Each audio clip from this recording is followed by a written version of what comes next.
For better picture quality, adjust tracking control on your VCR.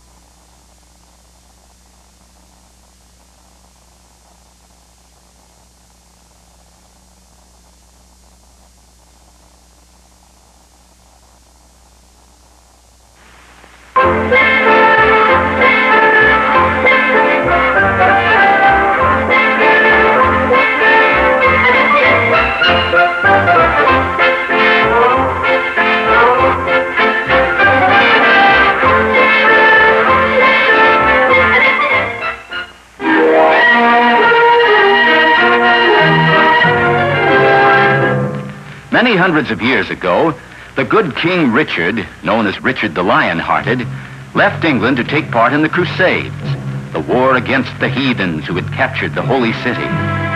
In his absence, he placed his brother John on the throne. As soon as he was king, John turned on the good nobles of the kingdom, stole their goods, and drove them out of England. Among these nobles were the old Earl of Huntingdon and his son, Robin.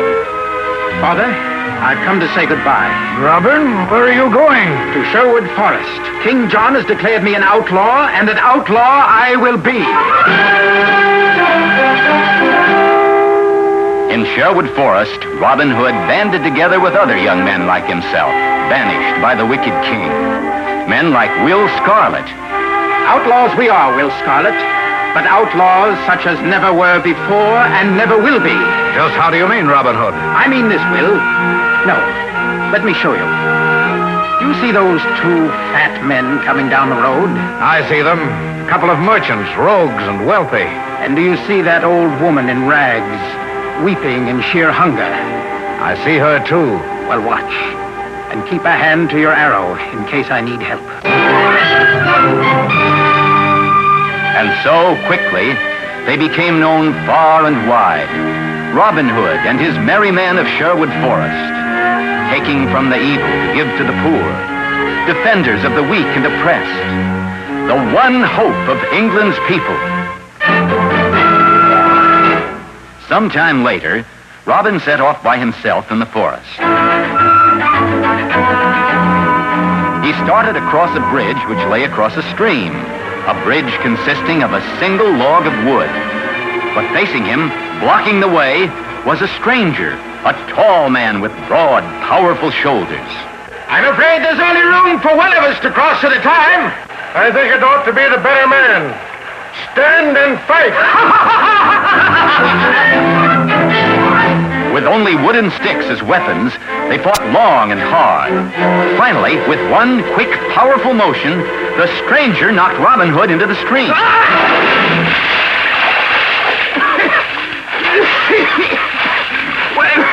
Well done, fellow. What do they call you? John Little is my name. John Little? Well, I'll call you Little John. And I want you to join my band as my next in command. And now the band of merry men was complete. And just in time, for King John had posted a reward of 10,000 pounds for the capture of Robin Hood. And none was trying harder to win that reward than the Sheriff of Nottingham. Robin, I have news. The Sheriff of Nottingham is staging an archery contest with a golden arrow as the prize. A golden arrow? What a prize. His purpose in holding the contest is to lure you there. That may be, but I shall go anyway. In disguise.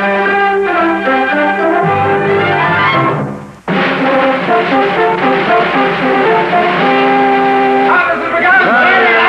The distance will be 50 paces. You, that beggar over there, get out of the way. I? Why, I'm one of the marksmen, sir. You? A marksman? That's rich. One by one, the finest bowmen in the land shot their arrows. Finally, one arrow lay in the exact center of the circle, a bullseye. The winner is Adam of the Dell. Pardon, Sheriff. I have not yet competed. You? Well, maybe it will bring us a laugh. Robin let fly. A perfect shot, right on top of the arrow in the center, splitting it down the middle. Robin had won. A shot like that, only one man in all this land can shoot so well. Robin Hood, after him, catch him! But the sheriff was too late. Robin was already speeding back to Sherwood Forest.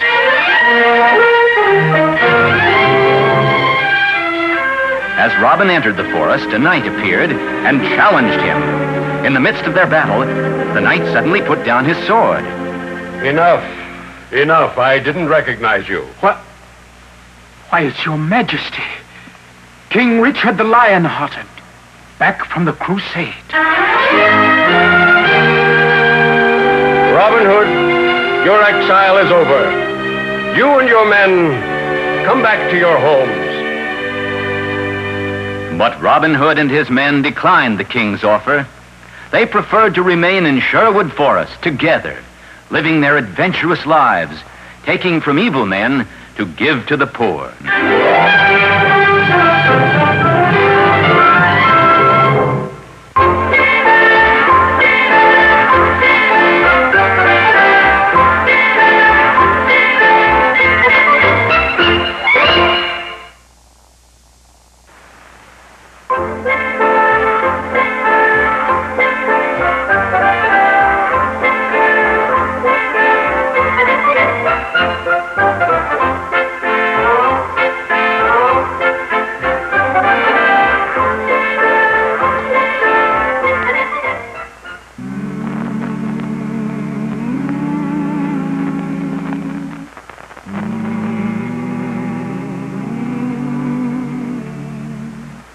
500 years ago, there were people on both sides of the Atlantic Ocean, but neither knew about the other. On the western side, our side, the people had reddish-brown skins and lived in huts or wigwams. On the eastern side, in Europe, the people were white-skinned. They had learned how to build houses and large sailing ships, but they still didn't know much about the rest of the world. In fact, most of them believed the earth was flat. Then one day, a map maker named Christopher Columbus had an idea. Do you know what?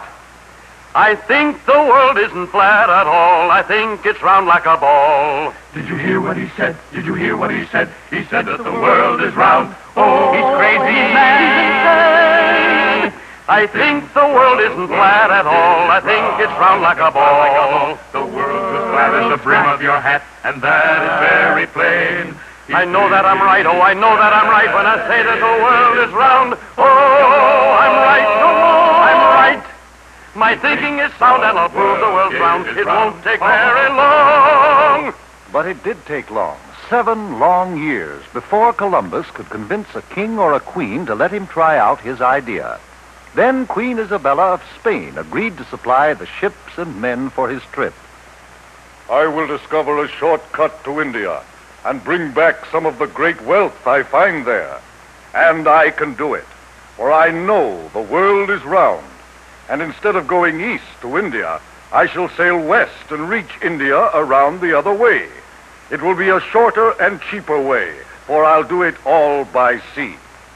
Queen Isabella provided Columbus with 3 ships, the Nina, the Pinta, and the Santa Maria.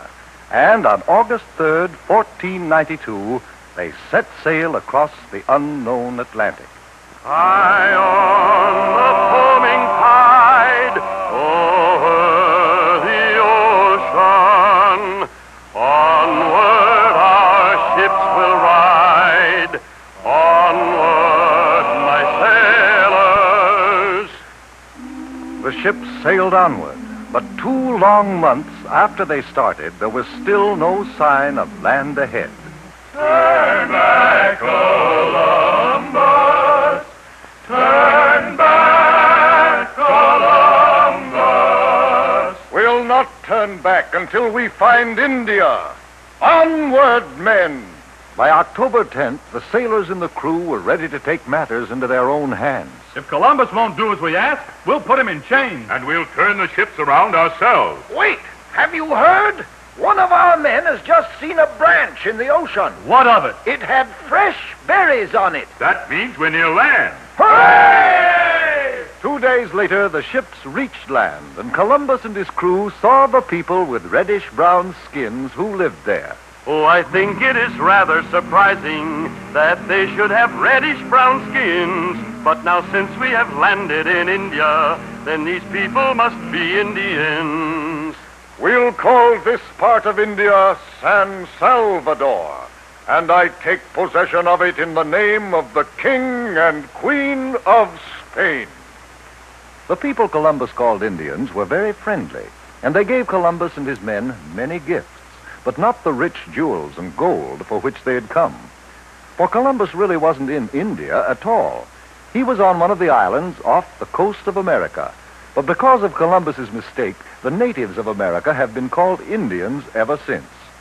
Columbus visited other islands near San Salvador, looking for the great wealth of India.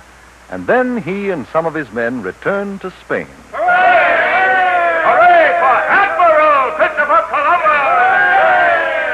Columbus had no trouble getting ships and men for his second voyage, but he still hadn't the slightest idea that he was headed for the vast continent of America, and that he would have had to cross it and sail over the Pacific Ocean before he could reach India by traveling west.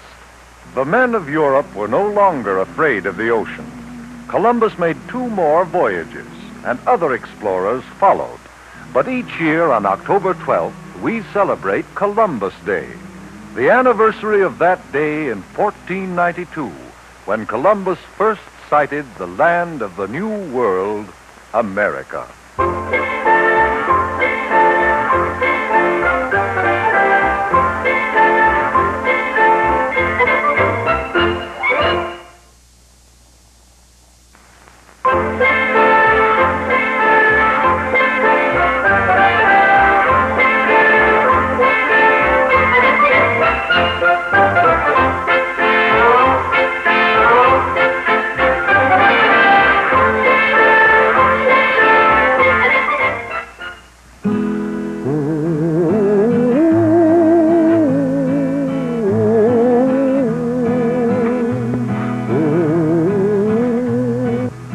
Mighty Paul Bunyan, he lived long ago. His strength and his goodness helped America grow. When Paul Bunyan was just 1 month old, he placed his baby hands around a young maple tree and tore it out of the ground, roots and all. When he was only 18, he was already 25 feet tall and weighed 800 pounds, all bone and muscle. He took one look at the deep forests of the West and found his job, to chop down the trees to make room for cities, farms, and people. Come all you sons of freedom that run the forest stream. Come all you roving lumberjacks and listen to my theme. We'll cross the roaring rivers where the mighty waters flow, and we'll roam the wild woods over, and once more a lumbering go, and once more a lumbering go, and once more a lumbering go. We'll roam the wild woods over, and once more a lumbering go. Paul Bunyan was so tall, he covered miles with every step. Why, one day he started walking across the country. He walked across Ohio, Indiana, Illinois, and then stepped into the state of Wisconsin. There, he met an old farmer, his head bowed down with grief. The farmer told Paul his story.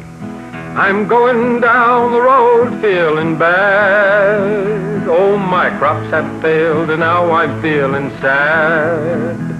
My family is hungry and we have no place to live. I'm going down the road feeling bad. And with 5 blows of his axe, Paul Bunyan cleared a space of 10 miles for a brand new farm. "Thank you, Paul Bunyan," cried the farmer. "You're welcome," said Paul, as he took an extra big step and walked from Wisconsin into Montana. Yes, Paul Bunyan did some remarkable things, all right. As a soldier in the Revolutionary War, he faced a whole line of cannon. As the Hessian soldiers fired at him, he picked up a tree trunk and batted their cannonballs right back, like baseballs. Once, when pirates were roaming the east coast of the United States, he splashed his foot in the ocean and started a wave that sank the whole pirate navy. Oh, and I almost forgot. He also built the Rocky Mountains. Paul grabbed a hill with either hand, with a ring-ting-a-tim-ring-a-tid-not-nay, and set them down so they would stand in a row. He built the Rockies up so high, the topmost peak held up the sky, with a ring-ting-a-tim-ring-a-tid-not-nay. Then came the biggest job of his life. The country had no inland waterway large enough for big ships carrying heavy freight. So, Paul Bunyan began to dig. Soon, he had scooped out hundreds of miles of earth. Now he wanted rain, so he clapped his hands together. And down poured the rain, until the holes in the earth were filled with the Great Lakes. Now, one of the Great Lakes was named Lake Erie, and the town of Buffalo was on its shore. It took just another day's work for Paul Bunyan to dig the Erie Canal from Buffalo to Albany, and the inland waterway was completed. In his later years, with his big jobs done, Paul Bunyan went back to one of his favorite hobbies, mountain making. But this was a mountain for children, a rock candy mountain. Oh, the buzzing of the bees in the popcorn trees near the chocolate ice cream fountain, where the jelly beans grow and the milkshakes flow down the big rock candy mountain. Oh, the children eat their fill of the whipped cream hill, and no one's ever counting. There's so much to eat, life is one long treat on that big rock candy mountain. Did Paul Bunyan really live? Well, nobody knows for sure. Oh, mighty Paul Bunyan, he lived long ago. His strength and his goodness helped America grow.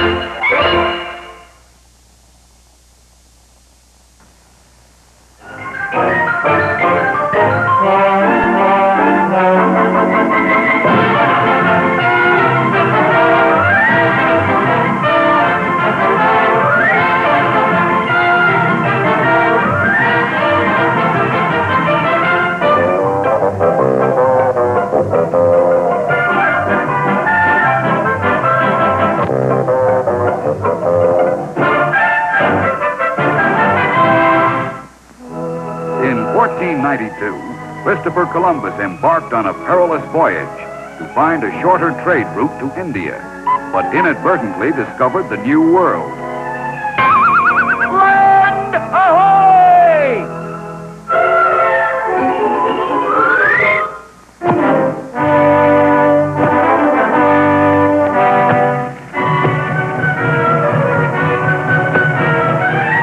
Is it true the Earth is really round?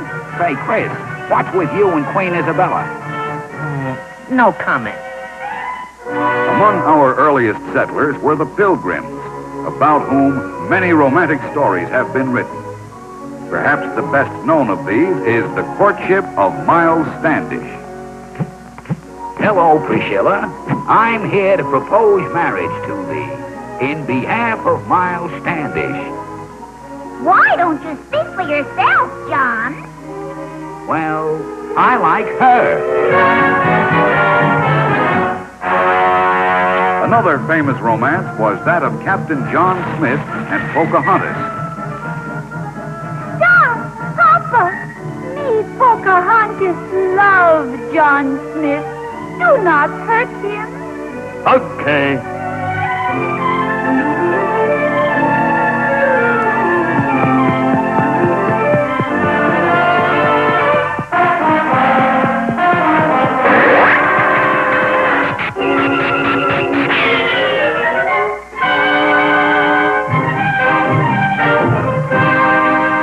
The leader of the early Dutch settlers was Peter Stuyvesant, a brave and fearless fighting man.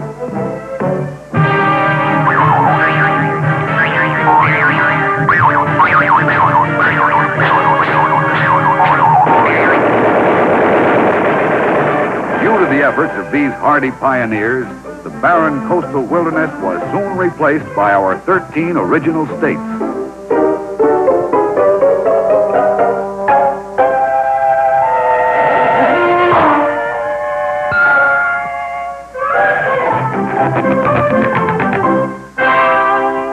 The great scholar Benjamin Franklin demonstrated that electricity was present in the atmosphere by attracting lightning to a metal key.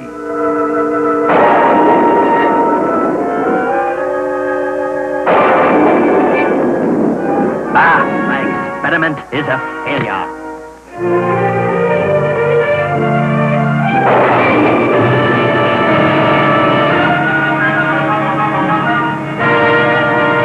Another milestone in American history occurred in 1848 when James W. Marshall discovered gold in California.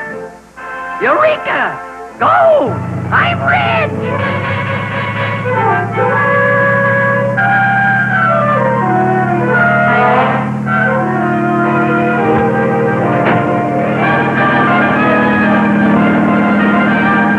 This country made tremendous progress in the realm of communication when Alexander Graham Bell invented the telephone.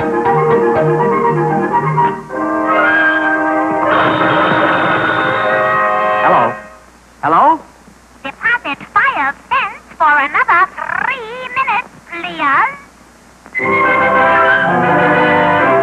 All that our pioneer forefathers sought to achieve is best symbolized by the Statue of Liberty, a Yankee Doodle sweetheart. Hello, everybody. Let's all get friendly and sing that well-known favorite, Yankee Doodle Boy. I'm a Yankee Doodle dandy, a Yankee Doodle do or die. A real life nephew of my Uncle Sam, born on the 4th of July. I've got a Yankee Doodle sweetheart, he's my Yankee Doodle joy. Yankee Doodle came to London just to ride the pony. I am a Yankee Doodle boy.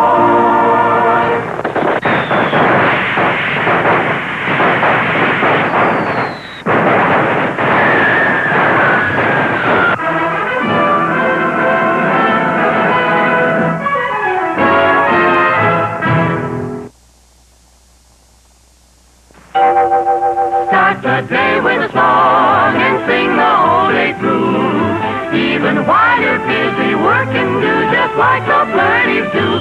Though the day may be long, you never will go wrong. Off key, on key, any old key, just start the day with a song.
Joining in too.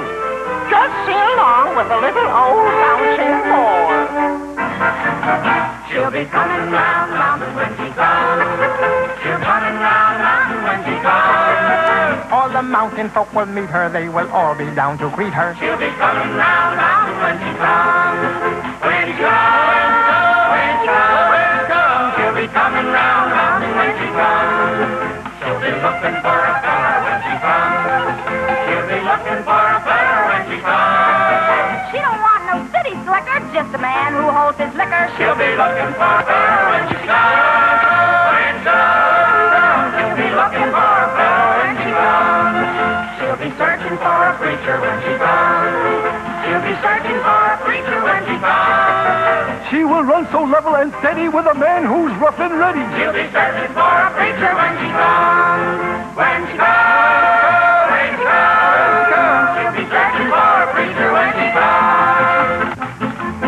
Let's make the new school mom feel right to home by singing real line pretty. She'll be dressed up for a wedding when she comes. She'll be dressed up for a wedding when she comes. She won't wear no shoes by hokey as she comes around hokey. She'll be dressed up for a wedding when she comes. When she comes, when she comes, she'll be dressed up for a wedding when she comes. They'll be celebrating playing when she comes. They'll be shouting loud hosannas while they're eating ripe bananas. They'll be celebrating playing when she comes. When she comes, when she comes, they'll be celebrating playing when she comes. She'll be coming round.